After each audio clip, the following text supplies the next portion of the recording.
ચીનના હેનાન રાજ્યમાં જળ પ્રલય સર્જાયો છે। હેનાન રાજ્યમાં વરસાદે કહેર મચાવ્યો છે।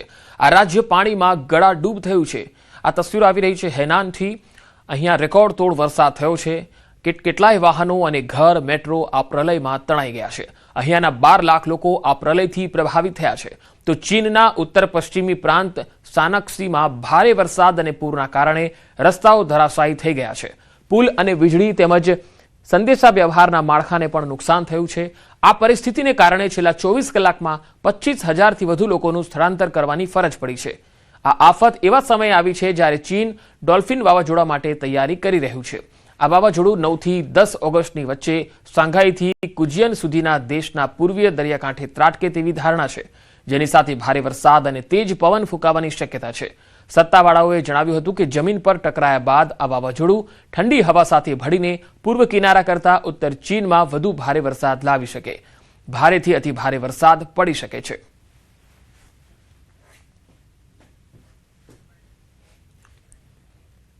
ઉત્તર પ્રદેશના ઉન્નાવમાં તંત્રની બુદ્ધિનું પ્રદર્શન જોવા મળ્યું। લખનૌ કાનપુર એક્સપ્રેસ વે સુકાવવા પંખા લગાવાયા। આ તસવીરો જુઓ। અહીંયા રસ્તો સુકાવવા 10 પંખા લગાવતા સવાલ ઉઠી રહ્યા છે। લખનૌ કાનપુર એક્સપ્રેસ વેનો વિડીયો વાયરલ થયો છે। વાયરલ વિડીયો બાદ પંખા સાઈડમાંથી હટાવી લેવાયા। લખનૌ કાનપુર એક્સપ્રેસ વેનો હાલ એક વિડીયો સામે આવ્યો છે, જે ભારે વાયરલ થઈ રહ્યો છે। આ લખનૌ કાનપુર એક્સપ્રેસ વે સુકાવવા માટે પંખા લગાવવામાં આવ્યા છે। જોકે એવી પણ વાત સામે આવી રહી છે કે આ જે રસ્તો બન્યો છે એ 1 મહિના પહેલાનો જ આ રસ્તો છે, જેનું ઉદ્ઘાટન થયું હતું અને આ રસ્તાની હાલત કેવી છે એ આ તસવીરો જોઈ શકો છો। આ ઘટનાને લઈને સપા અધ્યક્ષ અખિલેશ યાદવે એક્સ પર લખ્યું છે કે આ એ રસ્તો છે જેનું ઉદ્ઘાટન થોડા દિવસો પહેલા જ થયું હતું અને તેને રિપેરિંગની પણ જરૂર પડી ગઈ છે। એક્સપ્રેસ સ્પીડથી રિપેરિંગને સુકાવવા માટે પંખાનો ઉપયોગ કરવામાં આવી રહ્યો છે। उन्नाव में कानपुर लखनऊ एक्सप्रेस वे बदहाल स्थिति में है और निर्माण के लगभग 23 दिन बाद ही इसकी जो स्थिति हुई है वो सोशल मीडिया के जरिए सबके सामने आई है, जिसके बाद NHAI ने इस प्रोजेक्ट के साथ ही 2 साल के लिए PNC को बाल्ड कर दिया है। आपको हम तस्वीरें दिखाते हैं जो सोशल मीडिया में तस्वीरें वायरल हुई। जो ये पुराने ज़माने का पंखा है जिसे हम लोग फर्राटा कहते थे, जो घरों में लगाया जाता था तेज हवा के लिए, उससे हाईवे को सुखाया जा रहा था। जब नेता प्रतिपक्ष जो सपा अखिलेश यादव हैं उनके द्वारा इन तस्वीरों को जब सोशल मीडिया पर पोस्ट किया गया, जिसके बाद जो यहाँ पर काम कर रही कंपनी है उसके द्वारा इस पंखे को हटा दिया गया। बताया जा रहा है कि 10 पंखे को सूखने के लिए लगाया गया था। तो कहीं ना कहीं जो एक्सप्रेस वे का निर्माण हुआ वो सवालों के घेरे में है, क्योंकि 4200 करोड़ की लागत से एक्सप्रेस वे बना था और 13 जुलाई को इसका उद्घाटन होने के साथ ही 14 जुलाई को ये जनता के लिए खोला गया था, जिसके बाद लगातार एक्सप्रेस वे में किसी न किसी किलोमीटर में ये शिकायतें आ रही हैं। अनुज गुप्ता, न्यूज़ 18 उन्नाव। पुणे मुंबई एक्सप्रेस वेनी मिसिंग लिंक टनलમાં ભીષણ અકસ્માત થયો। ફોર્ચ્યુનર કાર માલવાહક ટેમ્પા સાથે ધડાકાભેર અથડાઈ। અકસ્માતમાં એક વ્યક્તિનું ઘટના સ્થળે જ મૃત્યુ થઈ ગયું, જ્યારે એક ગંભીર રીતે ઘાયલ છે। ફોર્ચ્યુનરમાં સવાર 5 લોકો પિંપરી ચિંચવડના રહેવાસી છે। અકસ્માત બાદ મુંબઈ તરફનો ટ્રાફિક આશરે 2 કલાક બંધ રહ્યો। વાહનોને જૂના મુંબઈ પુણે હાઈવે તરફ ડાયવર્ટ કરાયા। હાઈવે પોલીસ અને રેસ્ક્યુ ટીમે ઘાયલોને હોસ્પિટલમાં ખસેડ્યા। ક્ષતિગ્રસ્ત વાહનો હટાવ્યા બાદ ટ્રાફિક ફરીથી સામાન્ય કરવામાં આવ્યો। તો કાર માલવાહક ટેમ્પા સાથે ધડાકાભેર અથડાઈ, જેમાં એક વ્યક્તિનું ઘટના સ્થળે જ મૃત્યુ થયું છે। 2 અલગ અલગ તસવીરો તમે જોઈ શકો છો। મુંબઈ પુણે એક્સપ્રેસ વે પર કાર ચાલકે કઈ રીતે કહેર મચાવ્યો તેની આ તસવીરો છે। મિસિંગ લિંક ટનલમાં આ ભીષણ અકસ્માત થયો હતો।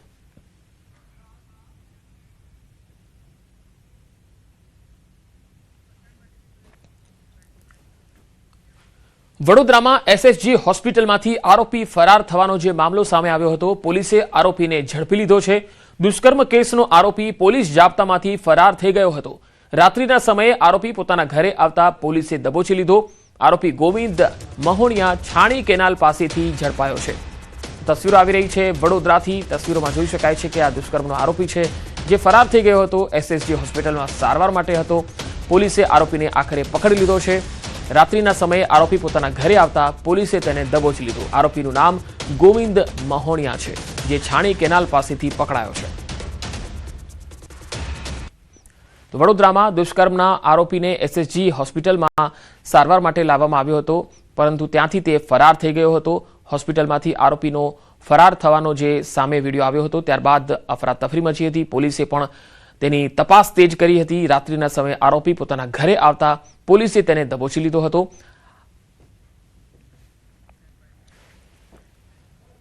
વડોદરામાં બુટલેગરો હવે બેફામ બની ગયા છે। વારસિયામાં બુટલેગર વિશાલ લાલવાણીની દાદાગીરી સામે આવી। સાગરીતો સાથે મળીને આતંક મચાવ્યો। 3 સાગરીતો સાથે મળીને પથ્થરમારો કર્યો।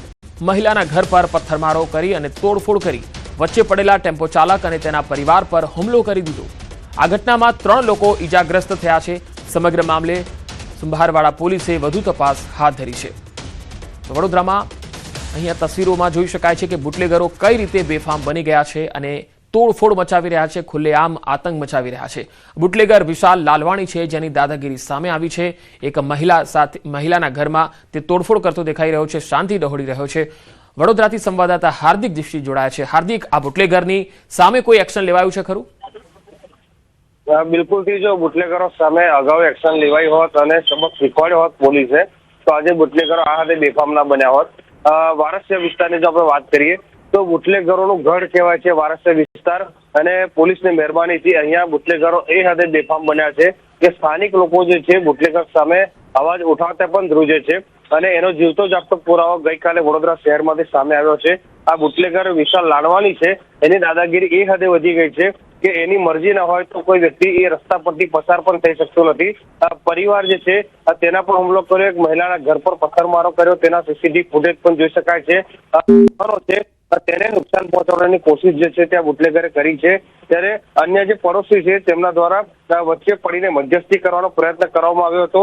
ત્યારે જે પરિવાર છે તેની સાથે પણ આ બુટલેગરે અને એના 3 સાગરીતોએ મારામારી કરી હતી। ત્યારે હવે જે કુંભારવાડા પોલીસ છે તે કુંભારવાડા પોલીસ દ્વારા બુટલેગર વિરુદ્ધ ફરિયાદ દાખલ કરવામાં આવી છે। અને હવે જોવાનું એ રહેશે કે બુટલેગર સામે પોલીસ કાર્યવાહી કરીને લોકોમાંથી બુટલેગરનો ભય જે છે તે કેવી રીતે દૂર કરે છે। જી હાર્દિક, આપ જોડાયેલા જ રહેશો। વડોદરામાં આ 2 તસવીરો આવી રહી છે સામે। હવે વડોદરાની પણ અન્ય એક ઘટના આવી રહી છે, તેના પર નજર કરીએ। વડોદરામાં નશામાં ધૂત કાર ચાલકે આતંક મચાવ્યો। સન ફાર્મા રોડ પર અકસ્માત થયો। નશામાં ધૂત કાર ચાલકે સ્ટીયરિંગ પરથી કાબુ ગુમાવી દીધો। લથડિયા ખાતા કાર ચાલકે અકસ્માત સર્જી દીધો। કાર ડિવાઈડર અને થાંભલા સાથે અથડાઈ ગઈ। જોરદાર ટક્કરથી કારનો કૂચડો બોલી ગયો। સદનસીબે દુર્ઘટનામાં કોઈ જાનહાનિ થઈ નથી। આ ઘટનાને પગલે સ્થાનિકોમાં ભારે આક્રોશ વ્યાપી ગયો છે। ચાલક સામે કડક કાર્યવાહીની માંગ ઉઠી રહી છે।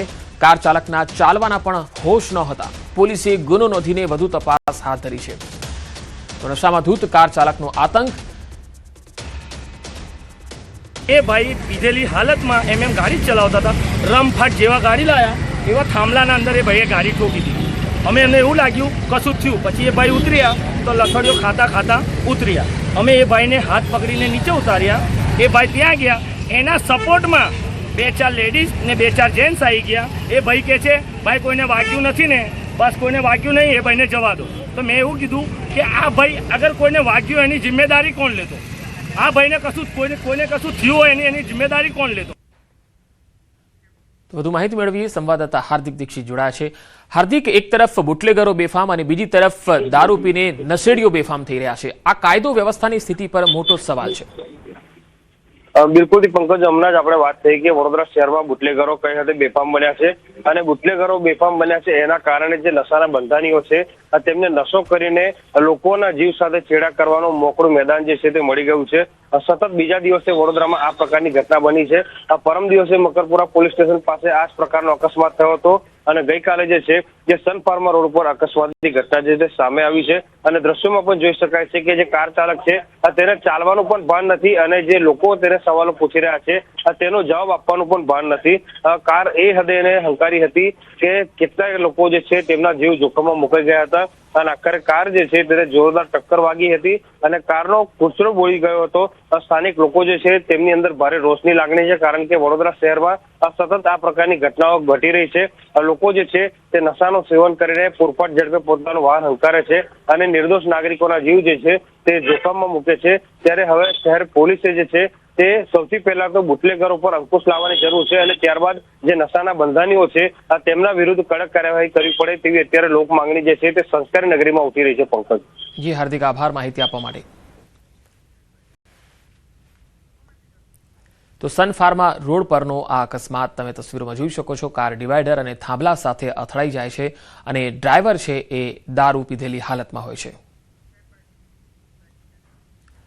સુરતના પલસાણાના એના ગામે ઇલેક્ટ્રિક બાઇકમાં આગ લાગી. ઘરના પાર્કિંગમાં મૂકેલ ઇલેક્ટ્રિક બાઇકમાં અચાનક ધડાકા બાદ ભડભડ સળગવા લાગ્યું. આગમાં આ બાઇક સળગવા લાગતા જ અફરાતફરી મચી ગઈ. બાઇક ઘરના પાર્કિંગમાંથી બહાર કાઢી લેતા અન્ય વાહનો બચી ગયા. આગની ઘટનામાં કોઈ જાનહાનિ થઈ નથી. આ ઇલેક્ટ્રિક બાઇક છે જેમાં આગ લાગ્યું હતું અને આ પાર્કિંગમાં હતું, ત્યાંથી તેને હટાવીને બહાર કરી દેવાયું, જેથી અન્ય વાહનો પણ તેની લપેટમાં આવતા બચી ગયા હતા. તો બે અલગ અલગ તસવીરો તમે જોઈ શકો છો. અચાનક આગ લાગી ગઈ ઇલેક્ટ્રિક બાઇકની અંદર. પહેલા ધડાકો થયો અને ત્યારબાદ એમાં અચાનક આગ ભભૂકી ગઈ. અમદાવાદમાં વીમા કંપનીની મનમાની સામે ગ્રાહકનો મોટો વિજય. ડાયાબિટીસનું બહાનું કાઢીને ક્લેમ નકારવો કંપનીને ભારે પડી ગયો. ગ્રાહક તકરાર નિવારણ કમિશનનો મહત્વપૂર્ણ ચુકાદો. દાંતની સારવારનો પૂરેપૂરો ખર્ચ ચૂકવવાનો આદેશ કર્યો. વીમા કંપનીને વ્યાજ સાથે પૂરેપૂરી રકમ ચૂકવવાનો આદેશ છે. ફરિયાદી વિનીતભાઈ સિંહ શાહે વીમા કંપની સામે કરી હતી ફરિયાદ. સારવારનો ખર્ચ 2,42,541 રૂપિયા ચૂકવવાનો આદેશ કર્યો છે. વાર્ષિક 7% વ્યાજ સાથે ચૂકવવાનો આદેશ કર્યો છે. ગ્રાહકને માનસિક ત્રાસના વળતર પેટે 2,000 રૂપિયા અલગથી આપવાનો પણ આદેશ છે.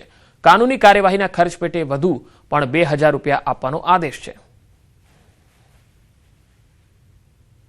મેડિકલ ખર્ચના પૂરેપૂરી રકમ 2,42,000 રૂપિયા 2,42,000 રૂપિયા ફરિયાદ કરવાની તારીખથી ચડતા વ્યાજ સાથે 7%નું વ્યાજ સાથે પૈસા ચૂકવવા હુકમ કર્યો. માનસિક ત્રાસ અને આઘાતનું વળતર, કાનૂની ખર્ચના રકમ અલગથી આપવાનો હુકમ કર્યો. કે દાંતના પૈસા નહીં મળે. એમણે તો કોઈને 2-3 ડૉક્ટરના અભિપ્રાય લઈને કહી દીધું કે આ તમારું પહેલેથી હતું જ, દાંત હલતા હતા, તો દાંત જ હલતા હતો હું પહેલાં ટ્રીટમેન્ટ કરાવત ને તો મારે આટલી બધી પ્રોબ્લેમ જ ના થાત. અને પછી મને હું બીજા ઇન્સ્યોરન્સ કંપની છે એમાં ગયો, એમાં મને અડધા પૈસા પાસ કર્યા અને એના પછી એ અડધા પૈસા મેં પાસ લીધા નહીં, મેં એક્સેપ્ટ ના કર્યા. એટલે હું મુકેશભાઈ થ્રુ ગ્રાહક સુરક્ષામાં ક્લેમ મારો દાખલ કર્યો. 2017થી ક્લેમ હતો, એ આજે 2026માં મારો ક્લેમ પાસ થયો. અમરેલીના સાવરકુંડલા અને આસપાસના વિસ્તારોમાં વન્યજીવો અવારનવાર હાઈવે પર જોવા મળતા હોય છે. ગત મોડી રાત્રે સાવરકુંડલા મહુવા બાયપાસ રોડ પર જંગલના રાજાનો પરિવાર આવી ચડ્યો હતો. એક સિંહણ પોતાના 3 સિંહબાળ સાથે રોડ પર વિચરતી જોવા મળે છે, જેના કારણે હાઈવે પરથી પસાર થતા વાહન ચાલકોમાં થોડીવાર માટે ભય અને કુતૂહલનો માહોલ પણ સર્જાય છે. હાઈવે પર સિંહો હોવાની જાણ થતાં જ વન વિભાગની ટીમ